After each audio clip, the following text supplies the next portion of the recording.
go live officially. Okay, let me just check.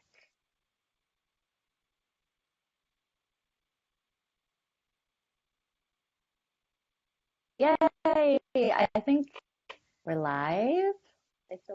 Yay! Okay, we're live. I'm gonna mute that so I don't get an echo. Okay, hi everyone. Here we are, the first Wild Chat of 2018. And so if you guys don't know who I am, and this is the first time you've been on Wild Chat, I'm Nicolette, the creator of Wild Schooling. And every single month I do a Wild Chat with who I love. And it's especially true this time. So if you guys have any questions as we go along, please just go ahead and type them underneath the video. And if you type a question or just like a hi, I'm here, you'll be entered to win our guest book. And I will tell you who won at the end of the talk. So please put your questions and thoughts or just say hi in there. And so speaking of our guest, today we're joined by Nick Neddo. Hi, Nick. Hello, Facebook world. Yay. So Nick is, okay, Nick, I'm just going to talk to you directly, not in third person. You are one of my personal heroes. And so I was saying we kind of touched base earlier, he and I, to do some testing. And I'm like, I didn't really prep for this interview because I didn't really feel like I had to, because just from really practicing the techniques in your book and just basically keeping it with me always, that I just feel like I really connect with you and know you. So sorry if that sounds creepy, but The Organic Artist, this is Nick's book, and it has come up several times in our group. So I hope you all, if you guys don't know who Nick is, you haven't seen him come across in the book or in the group or his book, I'm so excited for you that you are hearing about him now, because it's seriously life-changing, and I'm not kidding about that.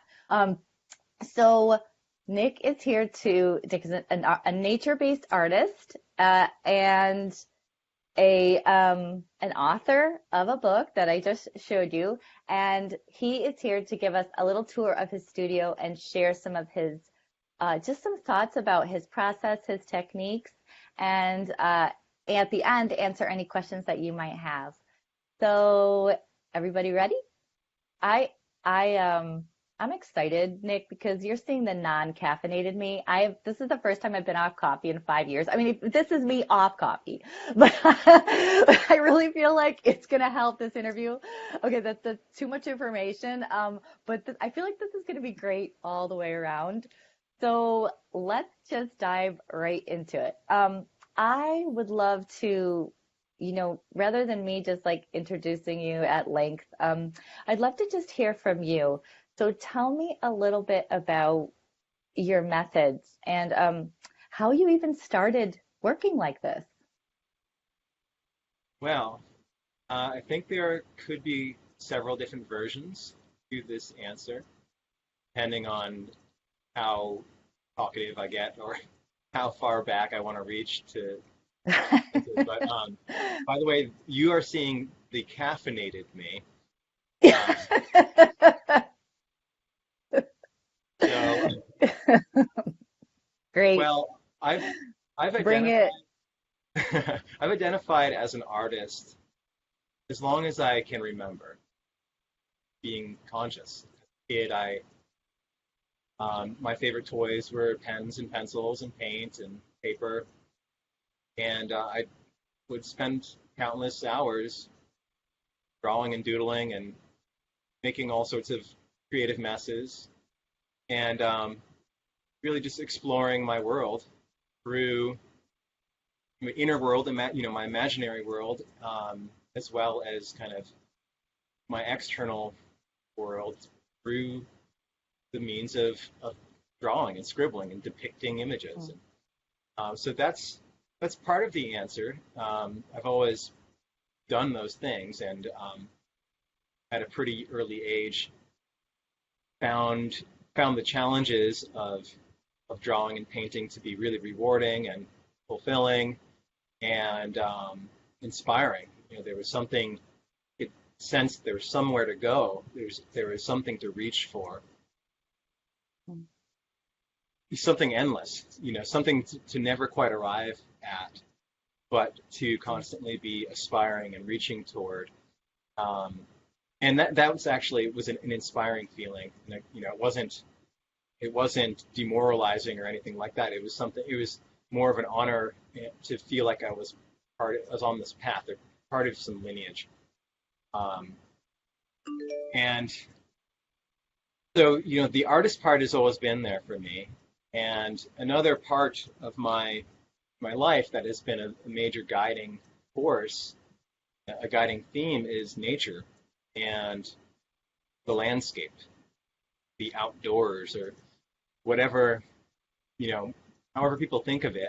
You know, one of the privileges that I have in my life is that I grew up in a place where I had access to open land, a lot of wild land. Um, I grew up in the northeast of the United States, in the state of Vermont, um, to a family that we didn't have a lot of money, but we had the wealth of open space. You could trespass all you wanted. You know, the land wasn't posted, and my home range as a kid was many, many, many miles. And so that simple factor, that simple reality for me, allowed me to develop a relationship with nature and with the landscape, different bioregions, different ecosystems, where I was able to let these places and these different kinds of living landscapes enter into me and become part of me. And then, you know, from there on out and to this day, I'm always aspiring and trying to maintain a part of these landscapes as well.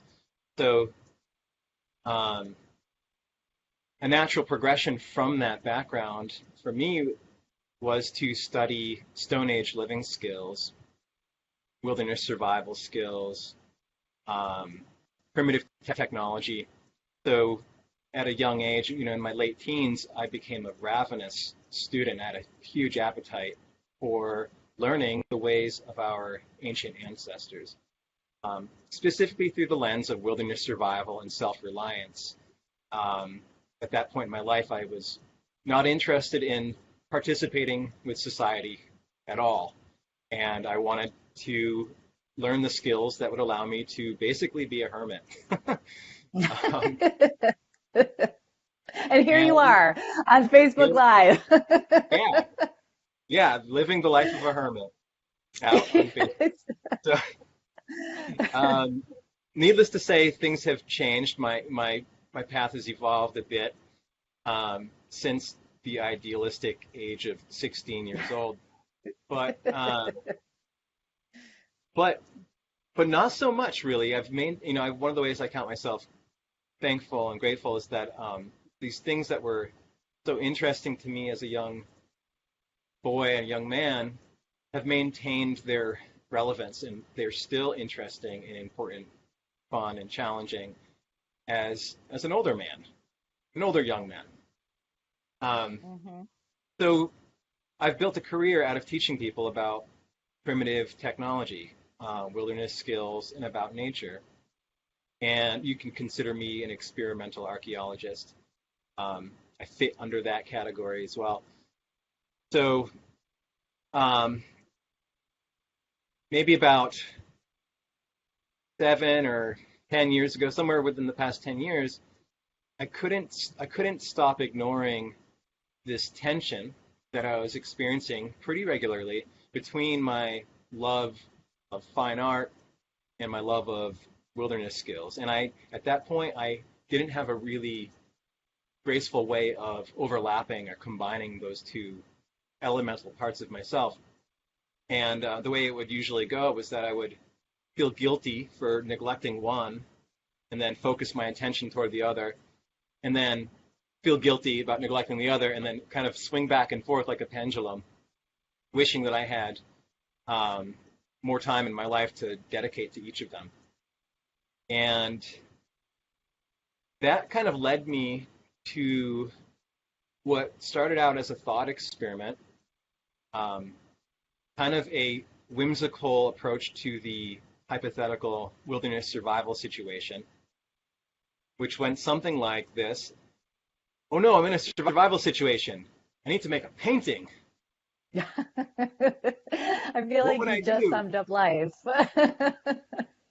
Which obviously, no one's painting if they're in an emergency situation.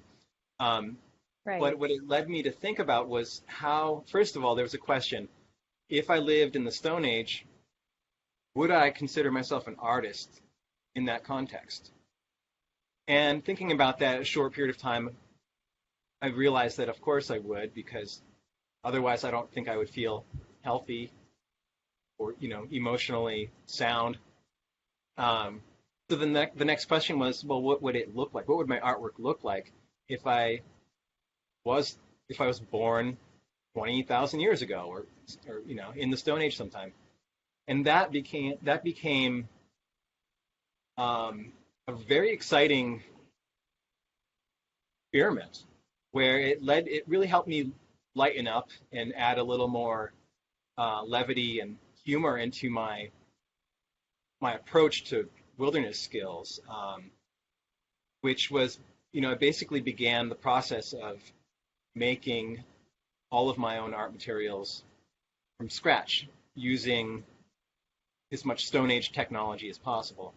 And that led me to what will most likely be a lifelong study of Paleolithic art, and, cave paintings and sculpture and all of that.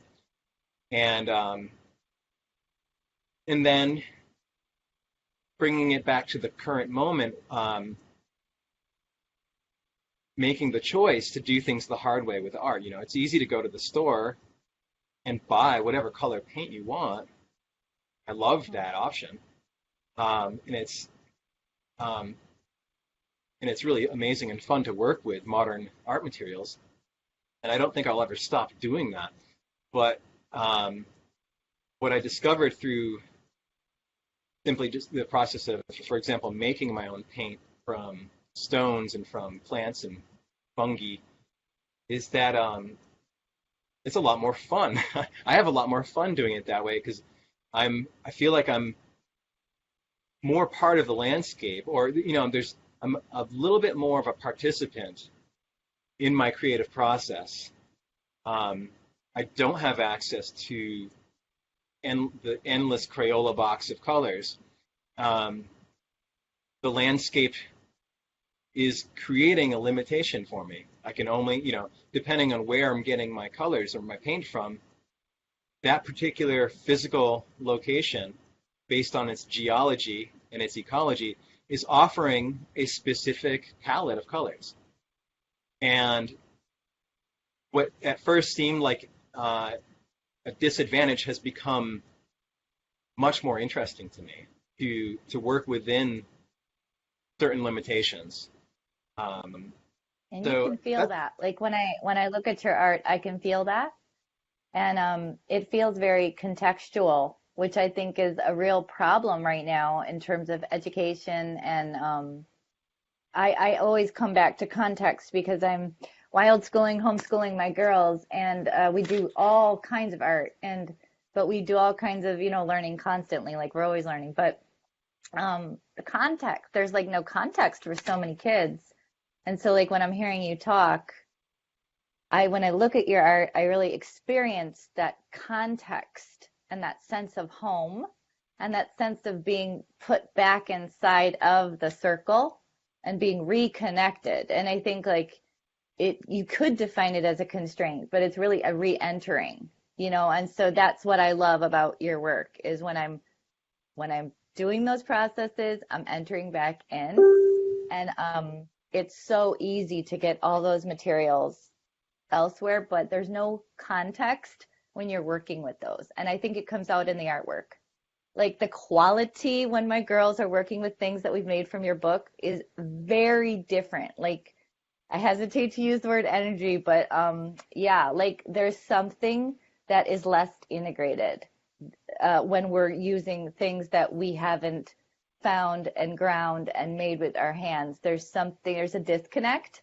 And so I guess that's what I'm trying to say is like, I hear what you're saying about that constraint and about the landscape, because if there's one word for that I get from your work, it's connected. And when you're doing it, you feel it. So I didn't mean to interrupt you, but I just wanted to, yeah, like we feel that when we're doing it. I'm glad to hear you say that. As an artist, I'll speak for myself. I make I make artwork because I love doing it. Um, Therapeutic for me. I feel like it's part of my sense of purpose as a human being here and now. Um, and I would do it, I think, even if there were no viewers. Mm, However, it's it is also important to me to know how other people are interacting with it and how it does come across. Um, by the time I finished painting or drawing, um, the way what I'm seeing when I'm looking at that finished piece is it's something totally different than how anyone else might see it. And so I never really know how it comes across until someone tells me. Um, I know how it comes across to oh me, yeah. but Hmm. and I'm happy to hear that the context is something that is tangible because context Mm, is such an important piece. Not, I mean, the art is just one thing, but I think in general, like I agree with you, it's easy to lose context. Children, of course, but all of us. hmm. Our world is very much disconnected from a bigger picture context, I think. One of the things that has been a lifelong curiosity for me, a question for me, is where does this come from? How do you make this? Could I make this? Whatever it is. Um, what, where would I find the materials to make whatever this is? Bucket, Hmm. a shirt, I don't know, um, paintbrush, whatever it is. Where did this food come from? Where does this the rubber from for the tire on my car come from?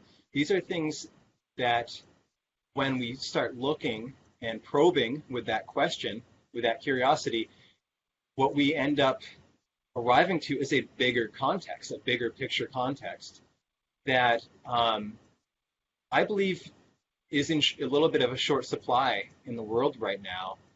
And Hmm. I think it's important to have that context to allow us to be more responsible with our behavior and our consumption in this, Hmm. the way we interact with the landscape.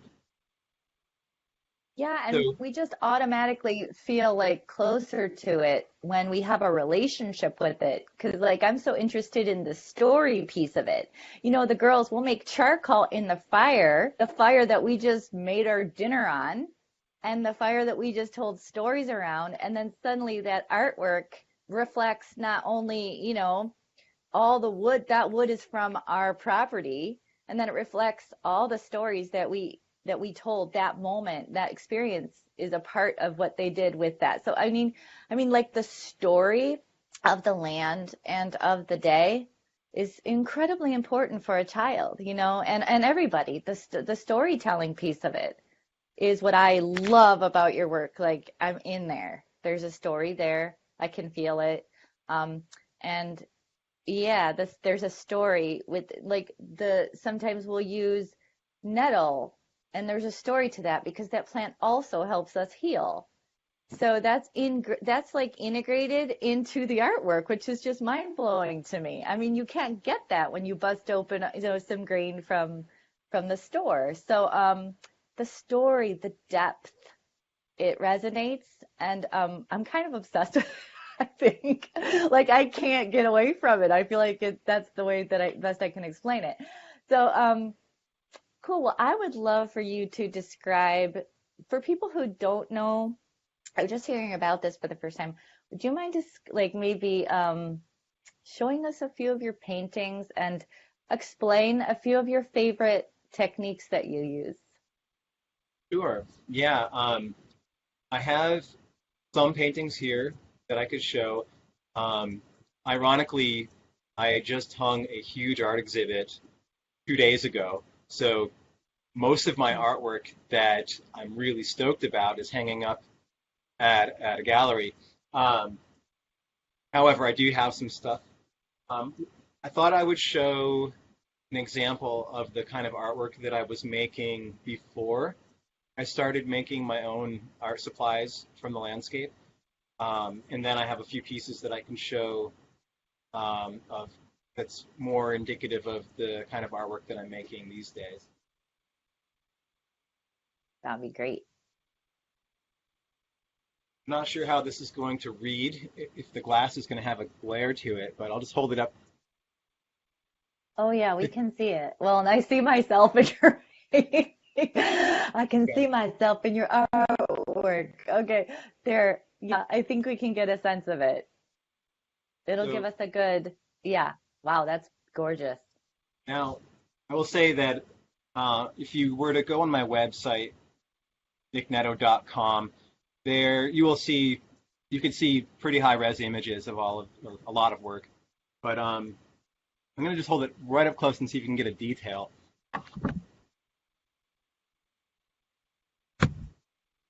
Yeah. Anyway, We can so no, we can definitely see it for sure. Like you can definitely see the image.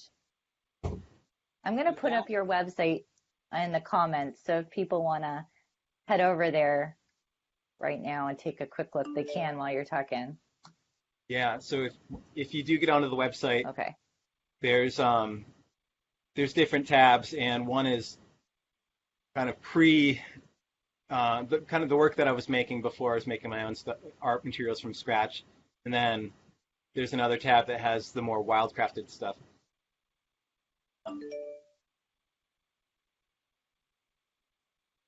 Here's another. I'm not confident in how this is reading through the computer, but Yeah, um, I can see it. It's no, you can definitely get a sense of it. That's beautiful. so one one difference with those two is I kind of I was getting stuck in a certain kind of drawing. I got into about a 10-year phase of stippling and cross hatching using pen and ink, um, mostly as a result of living out of my backpack and traveling around. Became practical. In order to continue making art, I wasn't going to drag my canvas and my paint, my easel around in my backpack while I was backpacking all over the country. So what ended up happening is I put a sketchbook in my backpack and a Mm. pen in my pocket. So over a period, basically throughout the years of my 20s, I was making a lot of black and white pen and ink drawings, mostly of national parks, and I was kind of on this pilgrimage to visit the wildest primal places I could find in America. Um, that was very rewarding. It's a very formative time for me.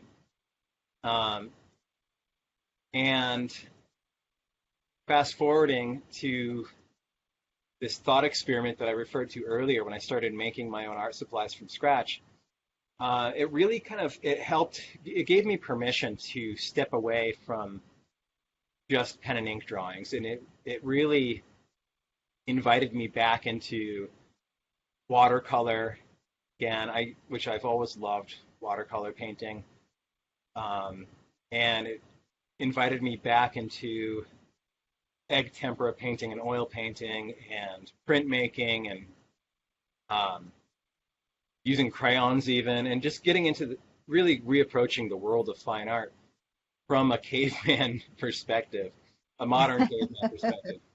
Um, so yeah, and so nowadays I'm painting. When I sit down to work on a piece, I'm that's what I'm drawn to is using ink to do paintings like watercolor style paintings, or doing more of kind of an egg tempera or similar to an acrylic painting kind of paint with using stones to make my paint for a thicker kind of chunkier paint. Um,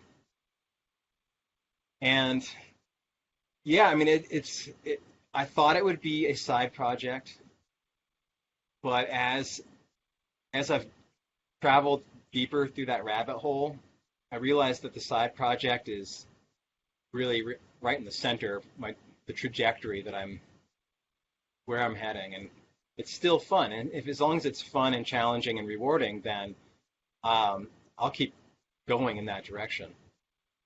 Well, I think you're one of a kind too, because I remember when I found your book, I literally gasped because it was like the book that I'd been looking for. And I have seen, people using these techniques like here and there, but not all the way around.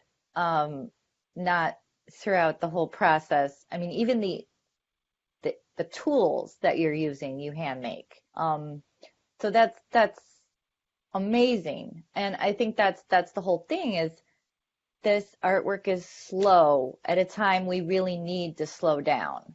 Um, I think it helps you just your whole, I just see when my girls are using these materials where and it makes me feel bad. Like I just feel like it's bad, or not, I shouldn't put that judgment on it, but it feels, there's something like where I feel, if this makes sense, that the materials are outpacing them. So they're like, the materials are like pulling them um, forward faster than they would typically go.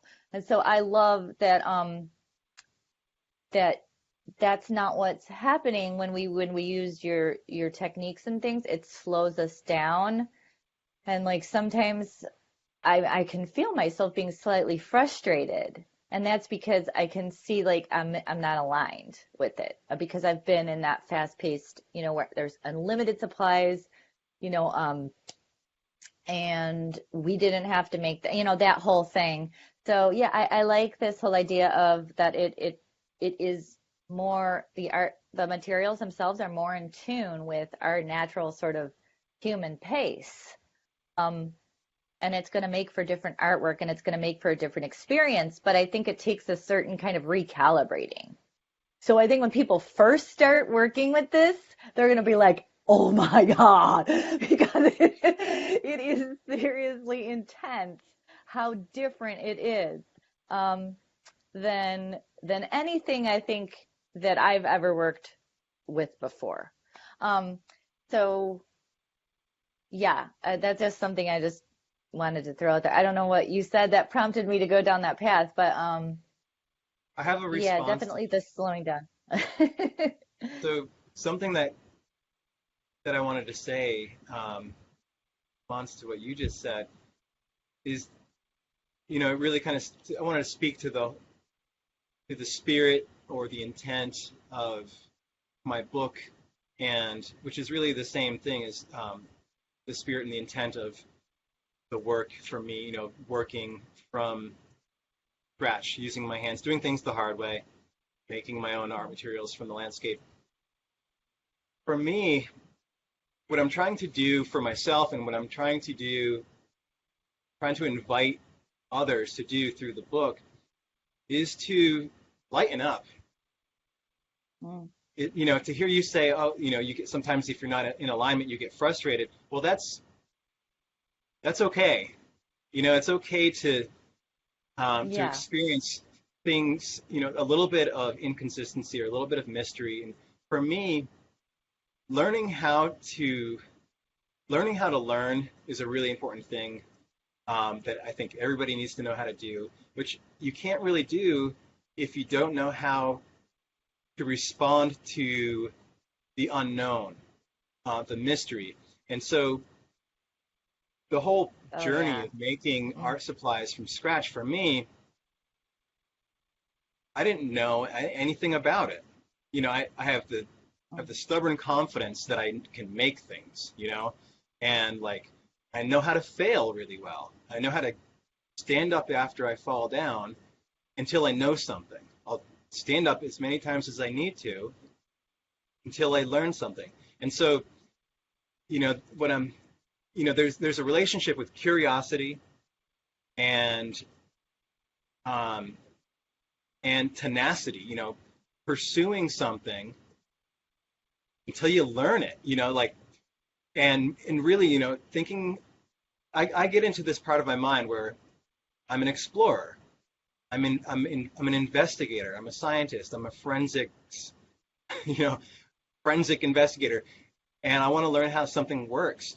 And so I'm going to experiment and try. I'm going to try it out. I'm going to come up with a theory, a hypothesis. I'm going to go through it. I'm going to try it out and see how it works. And then I'm going to make observations about how that worked. And then I'm going to be like, I'm going to try to make it work better. And I'm going to approach it with a different angle. And so part of for me, actually, I'm just as much of a student as anyone else who's picking up my book. I'm very much, I have my place on that learning trajectory. Um, I'm not at the end. I'm not in the master category. Mhm. I don't believe that's even I possible would to I be. would argue that. Well, that's It okay. feels like you are, I mean, but I hear you. I've achieved I've achieved levels of mastery in various skills, but to me, the way I'm defining that term, mastery, to me what that means is that there's nothing left to learn about that particular skill. And I that's not built into my worldview. I don't believe that there's nothing else to be learned about any particular topic. So what I'm trying to say is that the book is an invitation to experiment and to get your hands dirty, to become a participant in the creative process with the earth, with the landscape. The Mhm. whole thing, as far as the book goes, is a mischievous ploy to get people to hang out with the earth. And Ooh, you're so devious. and I'm using a powerful connector, powerful factor, a powerful thing in the human world, which is creativity and art. Um, it's something that's not alienating to people. The earth, some people could say, oh, I'm not an outdoorsy type because they don't know this thing about themselves. Um, but I find it to be more of a bridge, using art and creativity as a connector to a larger audience than say like we're gonna go and have a It's in our survival blood experience. too. It's in our blood. I mean, and when you watch small children, they will naturally they'll create while they're sitting there by the fire. If you just put out like a wood slice and a little charcoal from the fire, they can't help it. They'll pick it up. If they're with a leaf, they'll rub it until they get the green. I mean, it's there, it's in us. So it makes sense. Like it's gonna be very easy to click into that, I think. Um, and this whole thing you're talking about with the the challenging piece and challenging yourself and like being an experimenter and all that gets left completely out in our contemporary art making process. It is like people just that's gone. It's non-existent, and that's why I strive or I really endeavor and I really like intend, I should put it that way, to move towards this way of doing it as much as possible because I want to rejoin that and I don't want to I want to invite that back into my life and my children's lives and hopefully everybody who's out there, could be inspired to do that a little bit or at least maybe think about that and to be back into the community of wild things. We are so, and I almost get choked up thinking about it, but just like the community of wild things, like when we leave that out, we leave that connection out. So for me, your artwork, like I know I mentioned this earlier, but like rejoining, And that skill piece, it's hard, but oh my gosh, when you break through and you make that, it's like nothing else. You'll never make an artwork like that because it is informed, it is imbued with the process itself. So you literally cannot make it. Like it's not like it won't look like it. And not only will it not look like it, it will not feel like it. So it's impossible to make it otherwise. And that's what makes it so exciting for me. Um, but yeah. So let's see. I'm like so into this. So yeah, tell me just a few. Can you show us like, do you have your little, just show us a few things if you wouldn't mind, some of your Okay, let me see tools if I can because they're find some so things. cool. They're so cool. Let me see if I can some, find that you're like literally surrounded by cool stuff. So I did not make this, but this is one of the primary tools that I use for making paint. Um, Stone mortar and pestle. This has pigment in it from a stone that I was grinding recently to make some paint. Um, so basically, this is the technique that I'm using for making paint from rocks is as old as humans. They've been finding, archaeologists find Paleolithic versions of this in caves. And Whoa, that so, gives me shivers. It's awesome. me too. Um, Where did you get your mortar and pestle? Because I've seen a lot, but I've never seen one that's like red like that. well, this is red because of the stone that I've been paint. Oh, okay. Yeah, I'm like, wow. All right. yeah, You this do it is a lot full of then. red ochre. Um, so this is an example of a little palette that I made from wood, um, using coals to burn the depressions into this slab of cedar, and just using that as a paint palette, right? So the colors that are in here are um, paint from stones. The black is from charcoal. These are just, when you start making paint, for example, it doesn't take too long to realize that you might want to make something to put your paint in, and you've got this cool paint. You could use like a plastic cup to put it in, or you start. Yeah, it's weird. For me, I wanted to make my own palette, so I'm using pottery and bone and other materials for that. Um,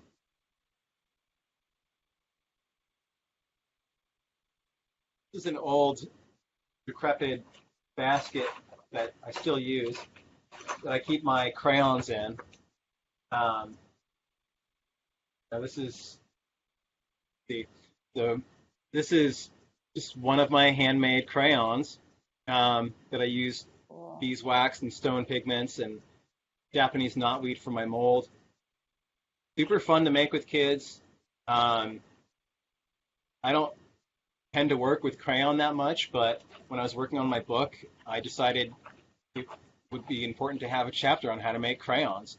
And I'm glad that I had the idea because after making a few different batches of crayons, of course, I wanted to use them. And um, yeah, and so I've invited myself to kind of connect with the inner crayon using child artist. And I have a lot of fun using them. And you can see there's at least one piece on my website where you can see um, what the work looks like.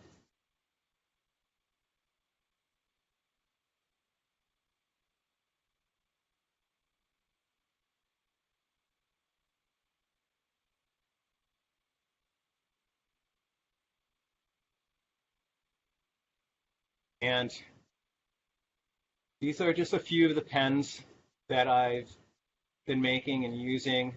Um, I still really love pen and ink as a medium, and it's one of the primary mediums that I use as an artist. And so I've been making these old-fashioned dip pens, bamboo, these turkey feathers, various pieces of wood, and At first, I was pretty skeptical that I would be interested in using these. I was thinking, why would I want to use a pen like a paintbrush? You dip these in your jar of ink and then you paint with Right. them, or you draw or paint, or, right? Um, but after even just a few minutes of using these for the first time, it occurred to me the all the variation, the creative potential with these far surpasses a modern pen. Um, Modern pen, you get very limited line quality variations. You get very limited variations in density and saturation. With these, you're basically combining the function of a pen with the function of a paintbrush, and it's it still blows my mind. I'm a little boggled and inspired by what you can do with a pen that you're actually dipping into a jar of ink. Um, Not only that, but each pen has its own personality and its own working characteristics. And part of the fun for me, again, as that experimenter, is seeing how it works. Like make a new pen, I get very excited.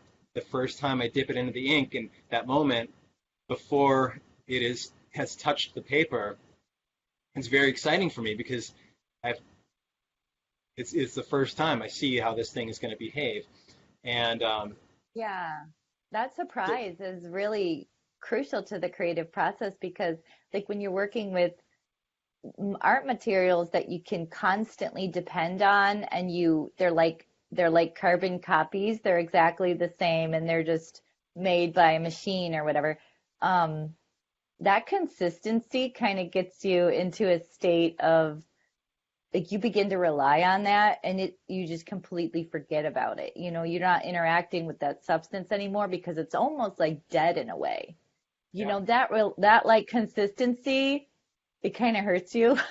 I think it becomes like a crutch. But anyways, yeah, that's exciting about the pen and ink. Now I really got to try it. I really got to try yeah. it. Well, here's the thing about pen and ink. Um, First of all, I love what you just said because I totally wholeheartedly agree with that. I feel that. Um, and just to say something quick about that is if there's full reliability, it becomes kind of boring. You know, life adventure starts when plan A goes wrong, really. Like when the Mhm. plan changes, that's when the adventure begins. And so for me to have a small percentage of mystery or chaos or lack of control in my creative process is really fulfilling. And, when I'm finished with the piece, it's that kind of organic,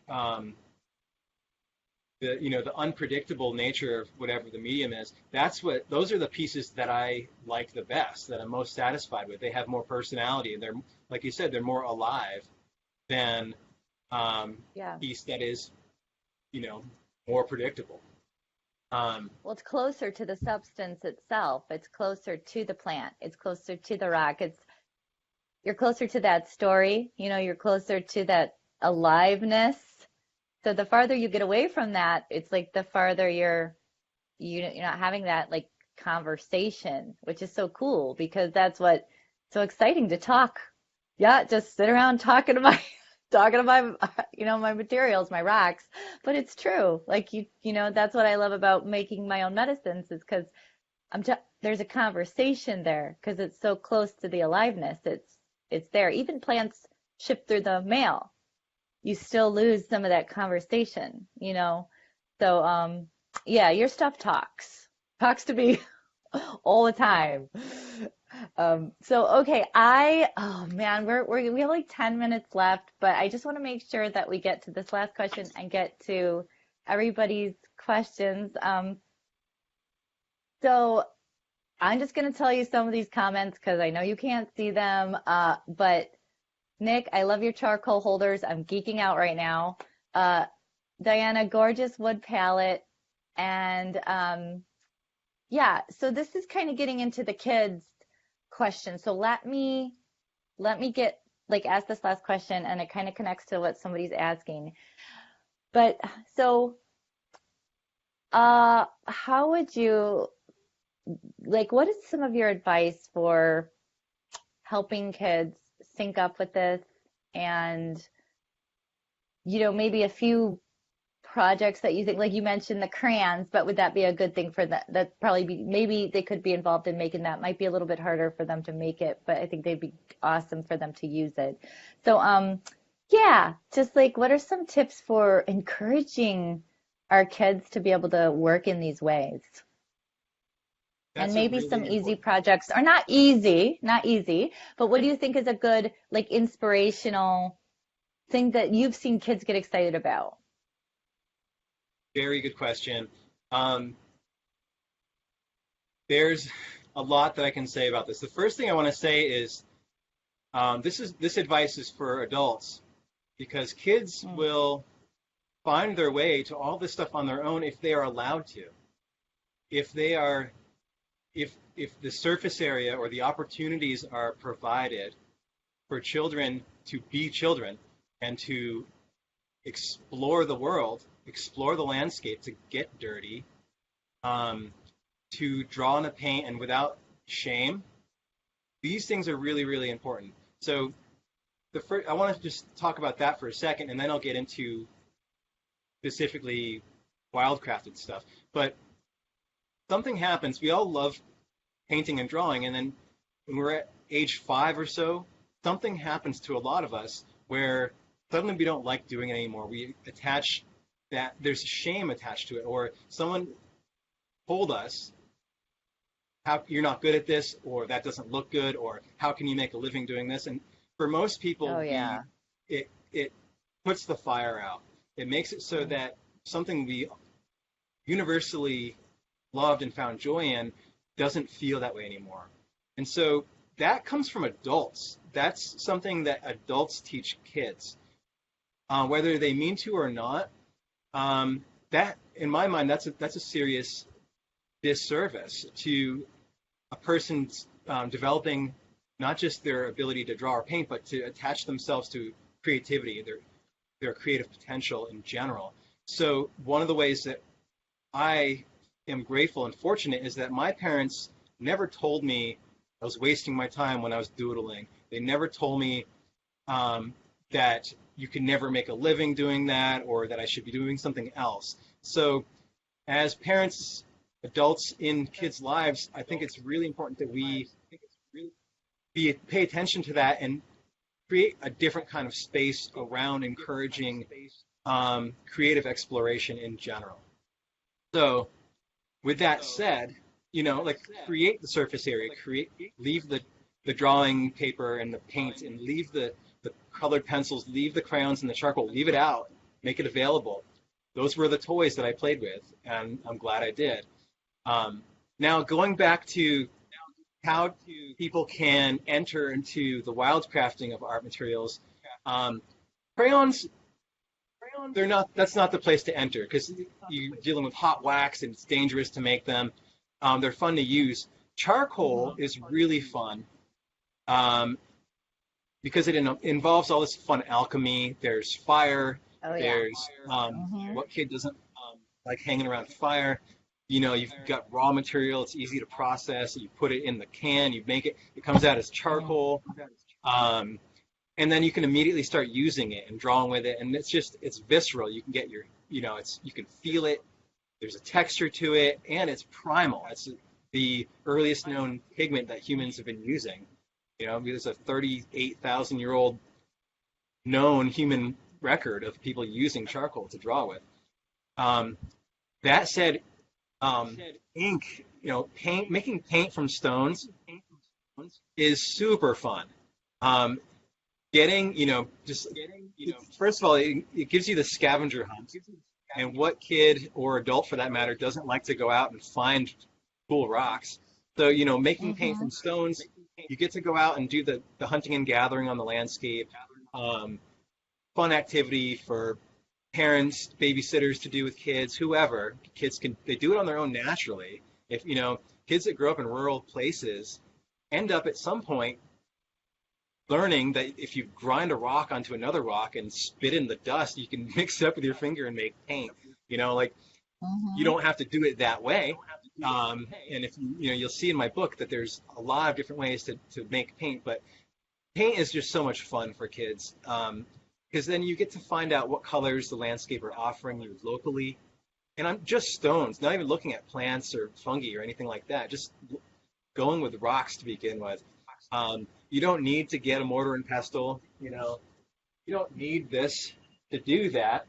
But if you have one, then the kids get to not only do they get to find a cool rock, but they get to smash it, and then they get to Mm. mix it with water and other stuff, like make a little potion with it.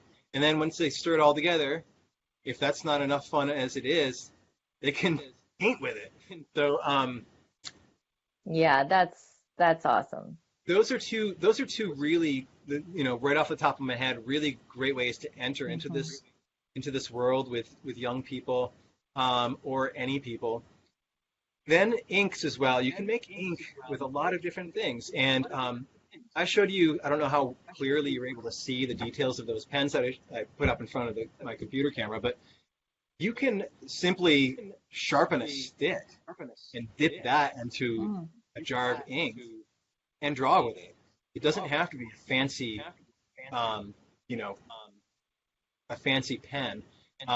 You can modify and upgrade your pens to make them hold ink longer and do other cool things. But um, really not getting boggled by like, am I doing it wrong? Is it supposed to be this way? Like, forget about all that stuff, um, and embrace the spirit of experimenting. Like, yeah, like I can boil this plant for a while. Look, it makes color. Like, when you cook Mm. cabbage or beets, you boil a beet, you end up with water that's pigmented. That Yeah. beet, right?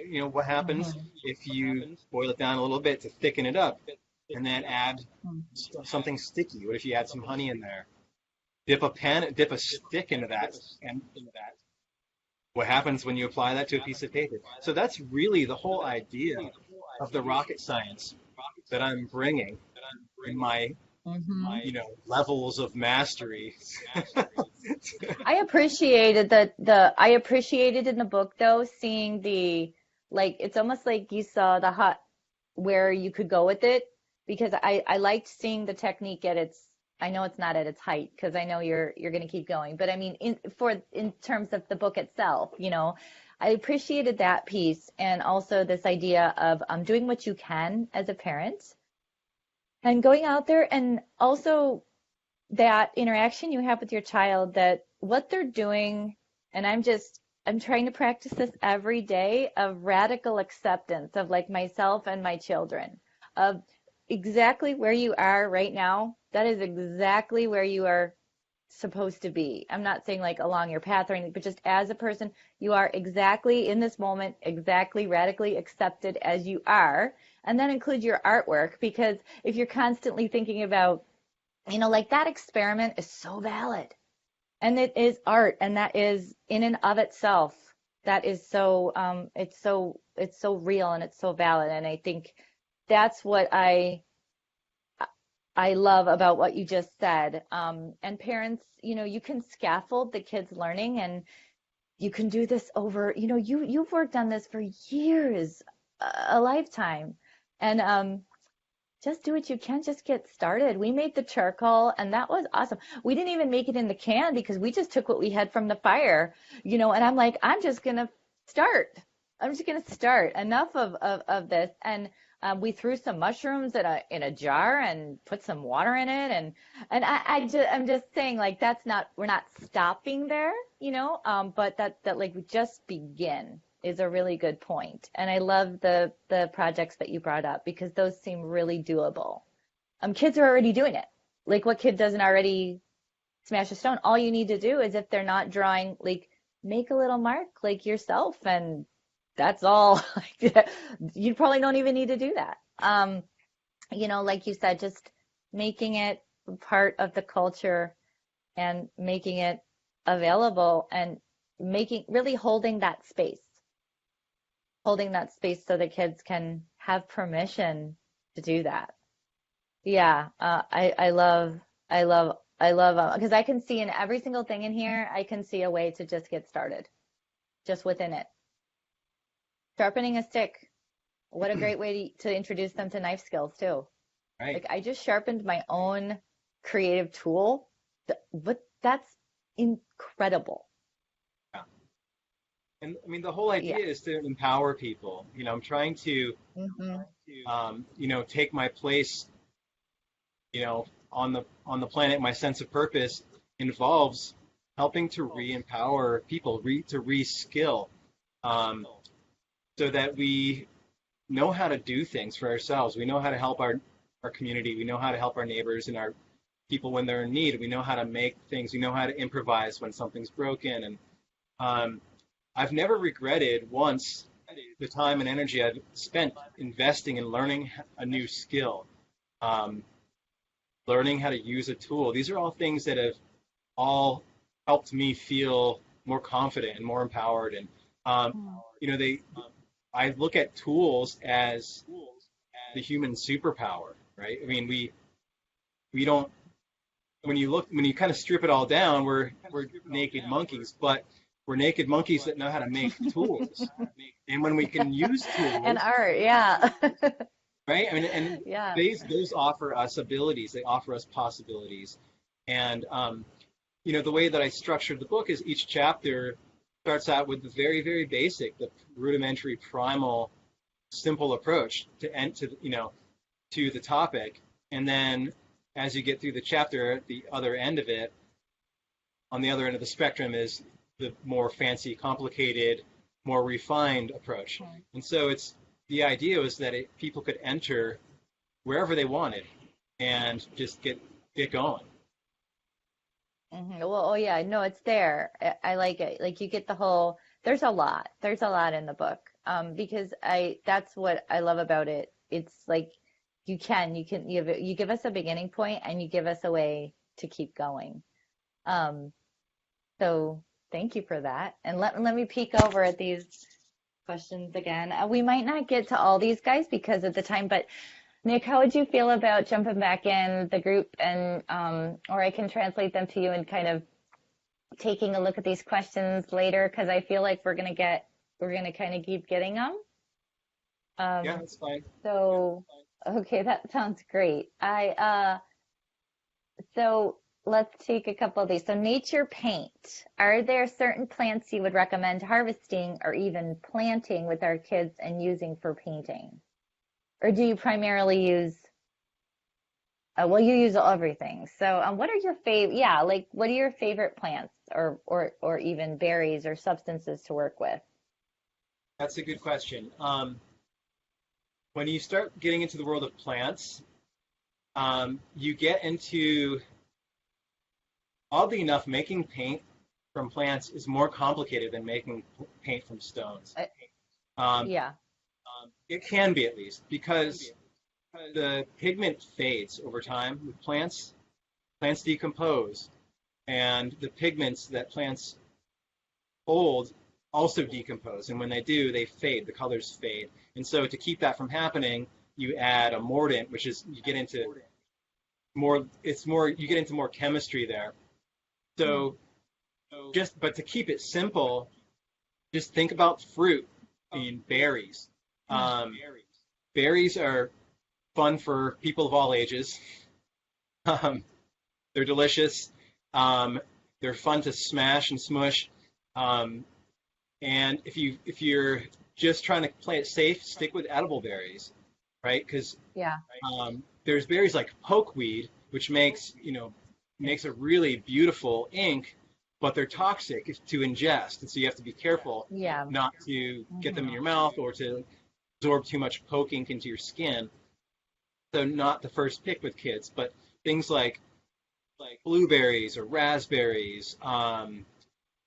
Going back into like using beets, uh, using I mean cherries, anything. I mean you could even just think about things that stain your clothes. Think about that juice you were drinking that stained your clothes. Um, maybe you want to plant whatever that is, and have access, make sure your kids have access to that. Um, it's hard to make ink from berries because I like to eat them first, but whenever Yeah. whenever I have a batch of berries that have gone by or they're getting too old, then that's what I make my ink with. Elderberry is a really great ink Oh source. yeah, that's so fun. So I just made that's some from sea berries. oh And nice. you know what? Hold on. I gotta show you. I'm gonna show you. You probably already seen it, but hold on a sec.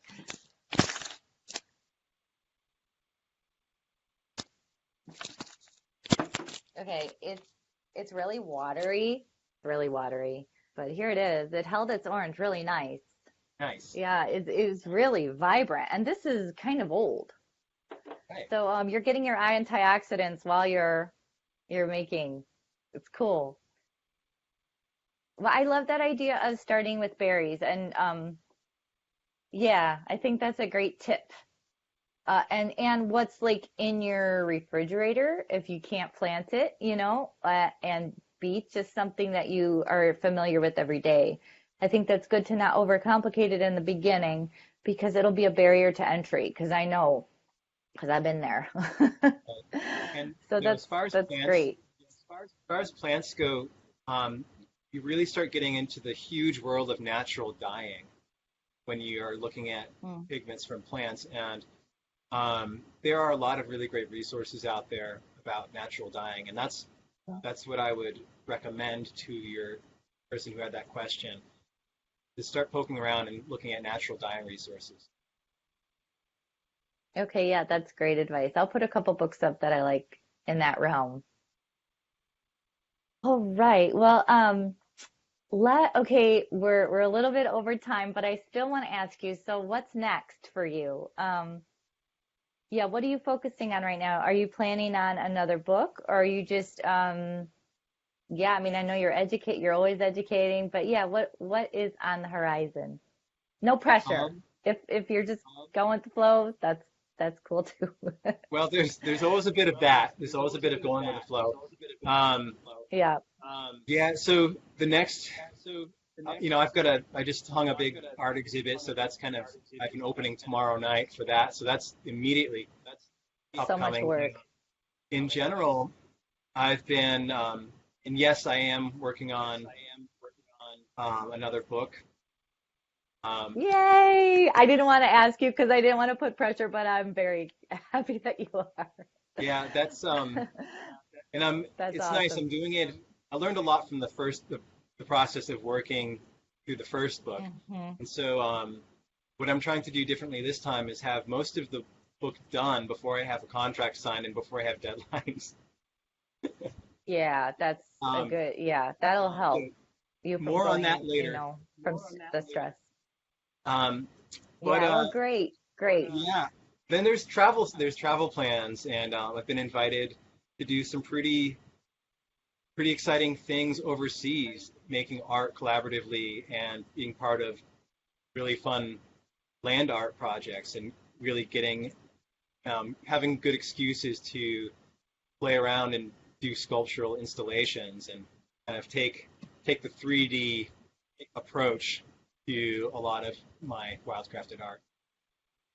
Oh, that sounds so fun. I'm so glad you're having you're like getting those experiences and people are recognizing this, because you're just such a conduit between the natural world and where we're at right now. So you're doing amazing work, and I just want to, just tell you how grateful I am for everything that you're doing. And I just when I'm working with your techniques, I have that sense of gratitude just come over me for being able to reconnect like that. So thank you. Thank you for putting your knowledge out there and your spirit out there and it's being felt. So yeah, I just want to say thank you and thank you for being here. Thank you so much for finding me and for I guess for being receptive to my work. It's really affirming and Hmm. it's energizing. So I appreciate your words. Thank you. Oh, great. Well, you're welcome anytime. And maybe we can work that out when your next book comes out. But Yeah, everybody out there, thank you all for being here and being here with us. If your question didn't get answered, we'll jump back in and we'll get to you. And then I will, after I go here, I'll go ahead and pick a winner for the book and I'll let you know underneath the comments because I'm excited for somebody to get this. It's awesome. So thank you all and thank you, Nick, and you guys, everybody have a great night. And this is the awkward goodbye on live. This happens every time. It's like, goodbye. Okay, no, goodbye. Okay, I'm going for real now. Nick, have an incredible night, and I hope to talk to you soon. Good Bye, night. everyone. Good night.